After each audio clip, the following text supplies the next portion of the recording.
అందరూ అనుకుంటారు దుబాయ్ వచ్చి అంటే మనం చాలా ఎక్కువ డబ్బులు సంపాదించవచ్చు, సో మన లైఫ్ చాలా బాగుంటుంది, ఇక్కడికి వచ్చి చాలా ఎంజాయ్ చేయొచ్చు అని ఉంటుంది.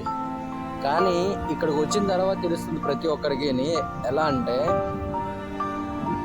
ఇంట్లో ఉన్న వాళ్ళందరినీ కూడా మిస్ అయ్యి, సో ఇక్కడ అంటే ప్రాబ్లమ్స్ వస్తూ ఉంటాయి అన్నమాట. డబ్బులు అయితే వస్తాయి, బట్ ఏంటంటే ఈ ఒక ఫీలింగ్ అనేది ఎలా ఉంటుంది అంటే అన్నీ ఉన్నా కూడా ఏం లేనోటి థింకింగ్ ఉంటుంది అనమాట మైండ్లో.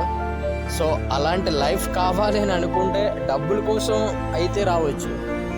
సో ఎందుకు నా ఫ్యామిలీ నేను వదిలి ఇంతవరకు వచ్చి ఇన్ని బాధలు పడ్డా